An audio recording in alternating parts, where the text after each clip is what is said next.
Setelah Wang Lin mempelajari mantra pembantaian, ia keluar dari menara, lalu Wang Lin melayang di langit, menyerap kabut hitam sejauh 5.000 km yang disebar sebelumnya hingga membentuk bola energi besar yang dipenuhi petir. Saat dihancurkan, energi itu berubah menjadi bendera emas berisi jiwa-jiwa primer yang kembali masuk ke dalam bendera jiwa. Setelah itu ia memutuskan sambil mengolah seni pembantaian surgawi, ia juga akan memperbaiki bendera jiwa agar peluang hidupnya di planet Tianyun lebih besar. Namun ia juga teringat pesan gurunya untuk pergi ke Laut Iblis Timur yang waktunya hanya tersisa 1,5 bulan. Kemudian Wang Lin menyebarkan akal ilahinya ke seluruh Lingyue lalu menghilang. Setelah itu, Wang Lin mendatangi Gunung Lima Roh, tempat tinggal tetua Tiantai, kultivator nomor 1 di Lingyue yang sudah berada di puncak transformasi jiwa. Sedikit lagi menerobos Ascendant. Namun untuk menerobos Ascendant tidak semudah itu. Mereka mempertaruhkan nyawanya. Jika gagal mereka akan mati. Kemudian dengan hormat, Wang Lin bertanya kepada tetua Tiantai, apakah di planet ini ada tempat perkumpulan binatang iblis? Tetua Tiantai cuma memberinya batu giok yang berisi catatan 3 lokasi tersebut. Wang Lin memeriksa dengan akal ilahinya, kemudian pergi. Tiantai hanya bisa menatap kepergian Wang Lin sambil bergumam bahwa pemuda itu dipenuhi niat membunuh dan berharap tak ada orang yang menyinggungnya di sepanjang perjalanan. Di ujung utara planet bumi, terdapat hutan pegunungan luas tempat berkumpulnya binatang iblis, bahkan ada yang setara kekuatan Ascendant. Kawasan itu menjadi tempat ujian para murid, namun area seluas 300.000 km di pusatnya dianggap terlarang. Wang Lin menyingkirkan batu giok, ia lalu berteleportasi. Dengan 10 langkah ia menembus ruang, tubuhnya bergetar hebat hingga akhirnya menghilang dari tempat. Setelah itu Wang Lin muncul di langit utara, namun wajahnya pucat dan napas berat. Setelah menelan pil, ia kembali pulih dan melesat menuju pegunungan. Di hadapannya berdiri tablet batu raksasa bertuliskan Bumi Tanah Iblis Utara. Aura kuat dari tablet itu membuat angin berhembus, sementara itu di belakang tablet tampak kabut tipis, ada hamparan pegunungan tak berujung, tanpa jalan, tanah tertutup dedaunan, dan udara dipenuhi bau busuk. Wang Lin menatap tablet itu lama, lalu melangkah masuk dan berkata, seni pembantaian surgawi hanya bisa disempurnakan dalam pembantaian. Di tempat ini, aku akan memulainya. Tepat saat itu beberapa cahaya pedang berwarna-warni mendekat dari langit. Suara lantang terdengar, Wang Lin tak berhenti dan langsung menghilang ke dalam kabut pegunungan. Tak lama, 5 orang turun di depan tablet, 3 pria dan 2 wanita dari sekte berbeda.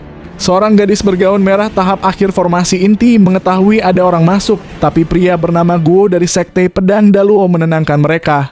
Ia berkata banyak kultivator berlatih di sini dan dengan nama besarnya, semua pasti memberi jalan. Seorang wanita berbaju putih, Qian Qin, menunjukkan kebencian padanya. Guo berjanji akan memberinya 1 buah emas cemerlang, namun Qian Qin menuduhnya curang dan merasa tertipu. Guo hanya menanggapinya dingin mengatakan harta surgawi bergantung pada keberuntungan. Sementara itu di dalam pegunungan, Wang Lin melesat cepat sambil bergumam dingin, sekte pedang Daluo, ini kesempatan bagus untuk mencari informasi tentang keberadaan senior Zoe. Hanya saja aku belum tahu apa sebenarnya buah emas cemerlang itu. 3 jam kemudian, 3 sinar cahaya turun di bawah batu, ledakannya bagaikan pasukan 10.000. Angin dahsyat memaksa semua orang mundur, hanya Guo Xingyi yang bertahan beberapa langkah. 3 orang tua berjubah hitam muncul, aura pedang menekan sekitarnya. 1 berada di tahap akhir formasi jiwa bernama Lu Songyi, 2 lainnya di tahap awal transformasi jiwa. Guo Xingyi segera bersujud memberi hormat. Setelah diperkenalkan, tetua jangkung bernama Shifang bertanya tentang buah emas cemerlang. Guo menunjuk Qian Qin sebagai penemunya. Qian Qin mengaku melihat sekitar 100 buah. Tetua pendek transformasi jiwa terkejut dan berkata 100 buah emas cemerlang itu pasti dijaga binatang iblis yang amat kuat. Pria dari sekte Qian Qin mencoba protes, tapi dibentak diam oleh Qian Qin sendiri. Guo lalu memohon agar Qian Qin diberi 1 buah sebagai balasan. Tetua Shifang tertawa dan berjanji kalau kita menemukannya, dia boleh ambil 1. Sekarang, tunjukkan jalan. Dengan hati pahit dan tatapan benci pada Guo Xingyi, Qian Qin terpaksa memimpin mereka. Melawan sekte pedang Daluo hanya berarti kehancuran bagi sektenya. Qian Qin terpaksa memimpin rombongan sekte pedang Daluo ke Tanah Iblis Utara, meski hatinya pahit karena dikhianati Guo Xingyi. Aura 2 tetua transformasi jiwa mereka begitu kuat hingga sektenya tak mungkin melawan. Sementara itu Wang Lin melayang tenang di Tanah Iblis Utara, mendalami seni pembantaian surgawi. Tiba-tiba sesosok kabut hitam menyerangnya dengan kecepatan luar biasa, menyebarkan bau darah. Dengan satu sentuhan jarinya melepaskan gas abu-abu langsung melukai makhluk itu. Kabut hitam menghilang memperlihatkan binatang kecil, dengan sekali serang lagi Wang Lin menghancurkannya. Dari sisa tubuh makhluk itu, untaian gas abu-abu melilit jarinya. Wang Lin menatap kabut abu-abu itu lalu berkata, "Apakah ini kekuatan hidup?" Sementara itu dengan akal ilahinya, Wang Lin terus mengawasi pergerakan Sekte Pedang Daluo. Terutama dua orang transformasi jiwa, ia berniat menjadikan mereka sebagai latihannya. Dalam perjalanannya Wang Lin membunuh seekor banteng sekuat formasi jiwa. Saat itu binatang nyamuk peliharaannya muncul, menghisap habis tubuh banteng hingga tinggal kerangka, lalu auranya semakin ganas. Di sepanjang jalan, setiap kali Wang Lin membunuh binatang tingkat formasi jiwa, ia memanggil nyamuk untuk menyerap esensi dan inti. Tidak seperti katak guntur, nyamuk ini memang diciptakan untuk melahap apa saja. Semakin banyak yang dimakan, ia juga semakin kuat. Sejak mengikuti Wang Lin, ia telah menelan pil harta dan inti roh tak terhitung jumlahnya. Meski baru tahap Nascent Soul, keganasannya sudah bisa mengguncang binatang formasi jiwa. Sementara itu, Wang Lin menatap ke selatan, lalu berkata, apakah mereka sudah menemukan buah emas cemerlang? Dengan satu pikiran Wang Lin, nyamuk itu melesat ke selatan. Dalam beberapa hari terakhir, Wang Lin menyadari perubahan besar pada binatang nyamuknya. Setiap kali melahap esensi dan inti, cahaya putih bersinar di tubuhnya, tanda bahwa ia berada di ambang terobosan sama seperti saat menelan garis putih. Wang Lin menatap mata nyamuk yang memancarkan cahaya hantu. Wang Lin tiba-tiba membayangkan sebuah planet asing, di mana ribuan nyamuk raksasa menutupi langit, semuanya dengan tatapan menyala seperti api hantu. Sementara itu rombongan Sekte Pedang Daluo bergerak cepat mengikuti Qian Qin. Setiap kali binatang buas muncul, dua tetua transformasi jiwa cukup mengeluarkan segel dan makhluk itu langsung hancur, membuat Qian Qin sadar betapa jauhnya kekuatan mereka dibanding sektenya. Ia hanya berharap bisa memperoleh satu buah saja dari perjalanan ini. Sedangkan Guok Xingyin berulang kali mencoba berbicara dengan Qian Qin, berusaha memperbaiki hubungan di antara mereka. Namun setelah menyaksikan kekuatan Sekte Pedang Daluo, ia hanya bisa menelan penghinaan dan berpura-pura tak tahu. Setelah itu Guok Xingyin terus menatap tubuh Qian Qin dengan tatapan penuh hasrat. Meskipun kelompok mereka tampak santai, tapi sebenarnya dua tetua transformasi jiwalah yang paling tegang. Semakin dalam mereka masuk ke bumi iblis utara, tekanan aneh menyelimuti seakan ada mata tak terlihat yang terus mengawasi. Indera ilahi mereka tak menemukan apapun, namun perasaan itu semakin kuat. Keduanya saling bertukar akal ilahi, mengakui bahwa selama 10 hari terakhir mereka merasakan dorongan membunuh yang tak terkendali, seolah ada kekuatan asing menekan jiwa mereka. Mereka menyimpulkan tempat ini terlalu berbahaya. Pria tua pendek dari Sekte Pedang Daluo terkejut dengan dorongan membunuh yang ia rasakan dan mengirim pesan, mempertanyakan apakah mereka harus mundur. Xi Fang menenangkan, berkata perjalanan sudah sejauh ini dan hanya 3 hari lagi, jadi kita hanya perlu meningkatkan kecepatan kita. Mereka saling menatap dan terus maju, meskipun orang-orang di depan tak menyadari ketakutan dua tetua transformasi jiwa. Buah emas cemerlang bukan untuk dimakan, melainkan untuk memurnikan harta logam. Semakin banyak digunakan, semakin kuat hartanya. Rumor mengatakan 4 pedang ilusi di belakang pedang Ling Tianhou disempurnakan dengan jumlah buah emas cemerlang yang luar biasa, menjadikannya tak tertandingi. Buah emas cemerlang tumbuh tak terduga, ia bisa muncul di mana saja. Awalnya tampak biasa, tapi saat matang, ia berubah menjadi buah berisi unsur logam murni. Setelah matang, buah ini menarik binatang buas sebagai pelindung mereka menjaga buah sampai jatuh. Energi buah yang layu diserap akarnya, membentuk akar roh emas. Jika akar ini dimakan binatang, kecerdasan mereka meningkat. Setelah orang-orang dari Sekte Pedang Daluo pergi, Wang Lin diam-diam menunggang nyamuk mengikuti mereka. Mereka akhirnya tiba. Qian Qin menunjuk ke arah lembah yang ada 2 gunung. Lalu mengatakan 2 bulan lalu, sekte mereka menemukan buah emas cemerlang di sana. Cahaya keemasan samar terlihat di balik pepohonan yang rimbun meski sulit dilihat. Sementara itu, kedua tetua saling menatap. Mereka melangkah, membentuk segel dengan tangannya dan menekan udara. Seketika, energi spiritual celestial berkumpul dan mengalir deras ke lembah. Hembusan angin surgawi membersihkan daun dan membuka pandangan ke lembah. Kedua tetua segera menyadari itu 100 buah emas cemerlang pasti dijaga ketat. 9 multitude bang bukan hal mengejutkan, tapi menghadapinya butuh umpan. Sesepuh pendek menatap Qian Qin dan pria berjubah putih dengan mata menyala, lalu tersenyum kejam. Namun mereka juga tidak ada yang menyadari sosok buas mengawasi dari jauh, dan juga Wang Lin yang sedang mengawasi mereka juga. Sementara itu, Wang Lin menyadari bahwa buah emas cemerlang sebenarnya kurang penting dibanding akar emasnya yang lebih bermanfaat dan berfungsi sebagai suplemen langka bagi seorang anak dewa kuno. Harta ini terbentuk dari 5 elemen alami dan sudah ada sejak lama tercatat dalam ingatan Tusi. Saat mempertimbangkan hal itu, Wang Lin melihat nyamuknya memancarkan cahaya putih dan menatap buah emas cemerlang dengan penuh minat. Ia menepuk kepala nyamuk yang segera bergerak cepat ke buah. Wang Lin mulai berpikir, mungkin buah ini memiliki kegunaan khusus untuk nyamuknya. Kedua tetua sekte pedang Daluo saling menatap. Tetua pendek tiba-tiba mengulurkan tangan dan pria berkulit putih di samping Qian Qin terlempar ke lembah oleh kekuatan tak terlihat. Dari daun-daun di lembah, titik-titik merah muncul, berkumpul menjadi awan raksasa yang bergerak cepat menyerbu pemuda berjubah putih. Titik-titik merah menembus jubahnya dan tubuhnya, membuatnya berteriak kesakitan.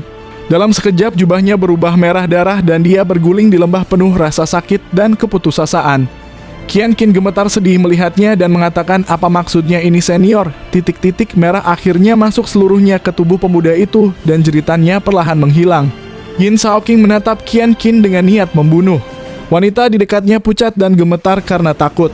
Hanya pria berjubah biru terlihat tenang, hampir mabuk melihat pemandangan itu. Xi Fang tetua tertinggi tersenyum pada tetua pendek dan berkata, sepertinya tidak perlu membunuh lagi. Satu orang sudah memikat mayoritas 9 bak multitude. Tetua pendek tersenyum lalu menjawabnya, hati-hati saudara Xi. Setelah mendapatkan buah emas cemerlang, kita harus melaporkan ke sekte. Xi Fang lalu mengeluarkan batu giok merah, membentuk mudra pedang dan berseru, segel pedang terbuka. Giok itu memancarkan sutra merah yang berjalin menjadi jaring, mengurung pemuda lemah bersama tanah di sekitarnya. Begitu kata segel diucapkan, jaring merah segera memancarkan cahaya terang. Untaian cahaya merah muncul dari setiap helai sutra, saling menyatu hingga membentuk formasi segel yang kokoh dan kuat. Setelah urusan segel selesai, penatua tua bertubuh pendek segera melangkah masuk ke lembah. Dari balik dedaunan muncul titik-titik merah sisa 9 bak multitude. Ia mengangkat tangan kanan dan menjentikkan jarinya. Cahaya pedang yang langsung menghancurkan gerombolan serangga merah itu. Tak lama, Xi Fang ikut turun ke lembah. Dengan bantuannya, semua sisa serangga segera dimusnahkan. Orang ketiga yang memasuki lembah adalah paman guru Guok Xingyi, disusul oleh beberapa kultivator lainnya. Sementara itu, wajah Qian Qin sudah tak lagi dipenuhi amarah, yang tersisa hanyalah ketenangan dingin. Setelah sesepuh pendek menebaskan sinar pedang terakhirnya dan menghancurkan sisa 9 bak multitude, pandangannya langsung jatuh pada hamparan bunga emas. Ia memerintahkan Lu Songyi memetik buah emas cemerlang itu. Lu Songyi segera siap memetik buah tersebut. Namun, tepat saat ia mendekat, hembusan angin lembut menyapu lembah. Awalnya biasa saja, hanya menggoyangkan dedaunan.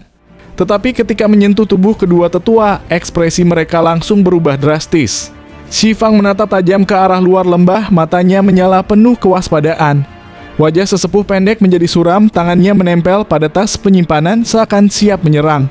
Niat membunuh pun menyelimuti seluruh lembah. Suasana berubah mencekam. Lu Songyi terhenti dengan wajah kaget, begitu pula para kultivator lain. Hanya Qian Qin yang tetap tenang menatap dingin tubuh kakak seniornya yang telah mati. Setelah hening sesaat, Xi Fang berseru lantang, rekan kultivator yang baru tiba, tak perlu bersembunyi. Aku Xi Fang, tetua sekte pedang Daluo. Tunjukkan dirimu dan mari berbicara. Kedua tetua itu saling berpandangan dan keterkejutan jelas tampak di mata mereka. Saat angin lembut masuk ke lembah, rasa bahaya melonjak tajam. Jika tadi hanya seperti binatang buas di kejauhan, kini terasa seolah monster itu berdiri tepat di depan mata. Kedua tetua langsung tegang. Kabut abu-abu pekat menggulung, berhenti di luar lembah. Xi Fang memasang wajah muram sementara sesepuh pendek berkata berat, "Tuan Anda." Tanpa menunggu jawaban, ia mengeluarkan cermin perunggu. Cermin itu membesar di udara, memancarkan cahaya hijau yang mengurung kabut. Di sisi lain, Xi Fang mengaktifkan pedangnya. Sebuah ilusi pedang raksasa muncul, lalu ia berteriak, "Tebas!" Sinar pedang menyerang dengan kekuatan luar biasa, namun gas abu-abu tiba-tiba menerobos cahaya hijau dan menyelimuti lembah. Suara dingin terdengar dari dalam sekejap cahaya hijau runtuh, cermin perunggu pecah, dan pedang raksasa Xi Fang hancur berkeping-keping. Kedua tetua sekte pedang Daluo terpental mundur saat kabut abu-abu menyebar, satu untaian melesat ke arah Lu Songyi yang hendak memetik buah emas cemerlang. Lu Songyi panik. Ia mencoba berteleportasi meski tahu berbahaya di lembah ini. Namun kabut abu-abu menghantam tubuhnya hingga meledak. Dari dalam kabut berdarah itu sosok muncul perlahan di pinggangnya tergantung token ungu bertuliskan 7. Dialah Wang Lin, murid ke-7 divisi ungu dari Sekte Nasib Surgawi. Suasana lembah langsung membeku. Guo Xingyi pucat, tubuhnya gemetar sambil mencengkeram pedang. Juniornya ketakutan hingga berlutut. Pemuda berjubah biru yang bukan berasal dari Sekte Pedang Daluo tampak semakin lemas, seolah kehilangan kesadaran. Qian Qin menampilkan wajah gelisah, berjuang melawan rasa takut. Para junior jelas tidak sanggup menahan aura Wang Lin. Bahkan kedua tetua pun meski berusaha tetap tenang, tak bisa menyembunyikan wajah mereka yang menggelap. Dengan tenang, Wang Lin mengangkat jarinya. Potongan darah kabut di udara terkumpul, membentuk bola abu-abu kecil berisi kekuatan misterius. Setelah menyerapnya, ia menatap dingin ke arah tetua. Xi Fang menegaskan identitasnya dan berkata, Sekte Nasib Surgawi, murid ke-7 divisi ungu Wang Lin. Sedangkan Wang Lin ia berkata, jawab satu pertanyaanku dan salah satu dari kalian boleh pergi hari ini. Xi Fang tertawa keras seolah ucapan Wang Lin hanyalah lelucon. Ia membentuk segel dan menunjuk ke langit. Dari sarung di punggungnya, energi pedang hijau menyembur keluar, menembus langit dengan kekuatan tajam yang mengguncang udara. Dengan nada mengejek, ia berkata, Wang Lin, kau memang kultivator transformasi jiwa tingkat menengah. Tapi kami berdua meski masih tahap awal memiliki harta pedang dari sekte. Sekalipun kau membunuh kami, kau pasti akan terluka parah. Mari kita lihat bagaimana kau bisa pergi ke Laut Roh Iblis Timur saat terbuka 1,5 bulan lagi. Tatapan Xi Fang penuh keyakinan. Ia bertaruh bahwa Wang Lin tak akan berani bertindak gegabah, karena luka sekecil apapun bisa menghancurkan rencananya menuju Laut Roh Iblis Timur. Tetua pendek sejak awal tak banyak bicara, tapi ia membaca situasi dengan hati-hati. Ia tahu Wang Lin bukan orang yang bertindak tanpa perhitungan. Karena itu ia memutuskan untuk menyerang secepat mungkin. Ia menepuk tas penyimpanan dan mengeluarkan bendera berdarah. Dalam sekejap kabut darah menutupi tubuhnya. Dengan segel tangan ia melepaskan telapak darah melesat ke arah Wang Lin. Setelah itu ia menggigit lidah menyemburkan darah esensi dan mulai melantunkan mantra kuno yang menyeramkan. Aura aneh turun dari langit, dan dengan teriakan keras ia berkata, melahap hantu surgawi. Darah emas lenyap, berganti dengan munculnya kepala ilusi hantu raksasa setinggi 100 kaki di belakangnya. Kepala ilusi itu meraung, lalu melesat ganas ke arah Wang Lin. Adapun Xi Fang, ia ikut menyerang. Ia membentuk segel, pedang di punggungnya melesat ke Wang Lin. Namun ia masih ragu bisa menang. Maka ia meludahkan darah esensi sambil duduk bersila, kemudian menepuk keningnya. Dari dahinya bola cahaya hijau keluar bersama jiwa asalnya. Xi Fang melepaskan jiwa asalnya yang berubah menjadi pedang berukir daun willow, lalu menyatu dengannya untuk memperkuat serangan pedangnya. Dengan teriakan terima kematianmu, dua tetua sekte pedang Daluo kini sudah mengerahkan semua kemampuan mereka. Sementara Wang Lin tetap tenang saat ia mengangkat tangannya. Cahaya hitam muncul di jarinya Wang Lin lalu mengeluarkan serangan jari kematian. Dalam sekejap saja, telapak tangan berdarah yang menyerangnya langsung berbenturan keras, lalu disedot ke jarinya dan berubah menjadi energi merah darah. Tanpa berhenti, Wang Lin menembus energi pedang Xi Fang dan menekan jarinya ke alis kepala hantu. Hantu itu berusaha menelan kekuatan jarinya, tetapi Wang Lin justru mendorong semua energi serapan beserta kekuatan jari kematian ke dalamnya. Kepala hantu membengkak dan meraung sebelum akhirnya meledak keras. Mantra sesepuh pendek pun hancur. Wajahnya pucat, darah keluar dari mulutnya. Ia tahu mantra melahap hantu surgawi seharusnya bisa menahan kultivator transformasi jiwa tingkat menengah. Namun Wang Lin menghancurkannya dengan mudah, tanpa pikir panjang ia melarikan diri. Wang Lin segera mengeluarkan pedang surgawi. Suli Guo berteriak arogan dari dalam pedang, lalu bersama pedang setengah bulan mengejar penatua pendek yang kabur. Sementara itu energi pedang Xi Fang langsung menerjang Wang Lin. Sedangkan Wang Lin ia melihat jiwa asal Xi Fang bersembunyi di dalam pedang kecil. Tanpa gentar, ia mengangkat lengan kirinya. Cahaya emas menyilaukan muncul, membentuk pusaran. Energi spiritual surgawi 4 siklus logam.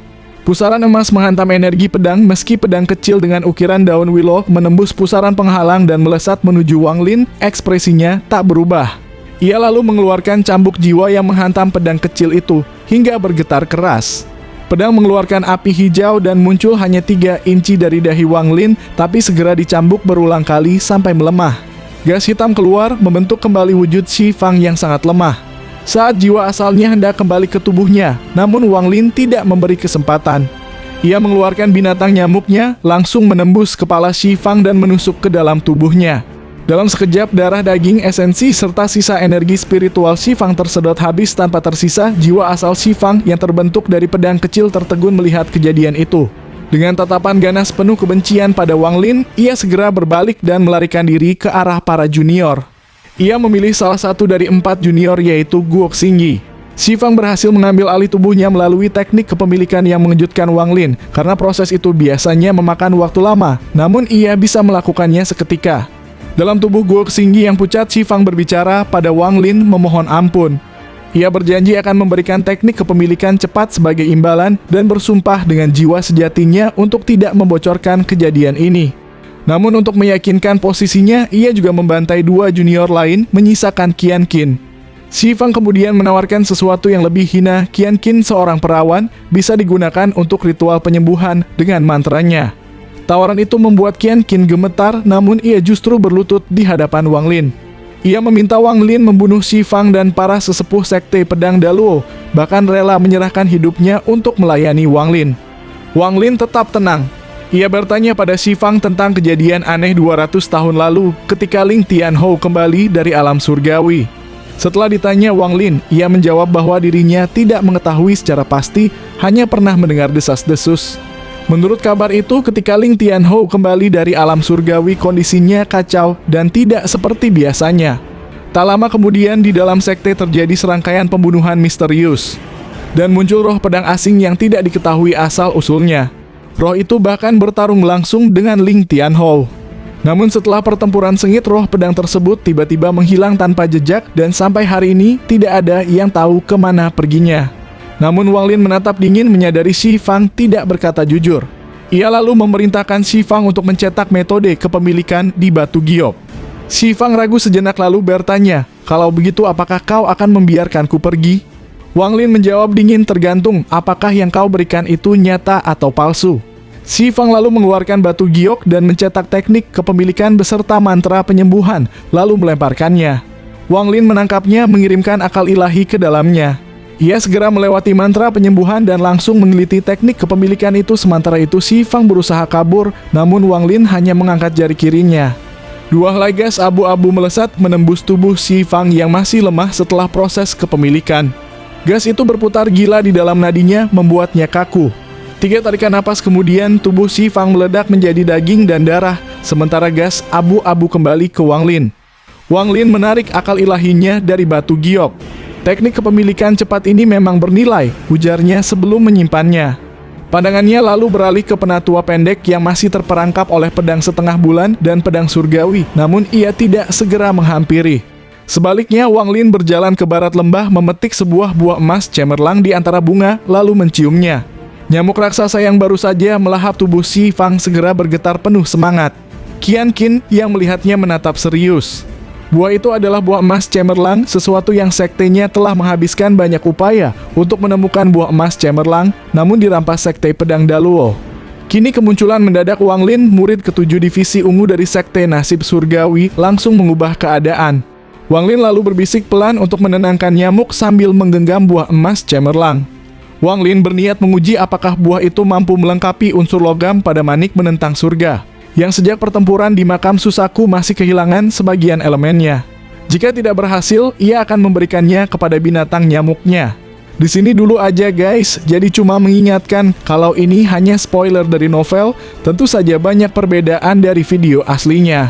Terima kasih sudah menonton, sampai jumpa di episode selanjutnya.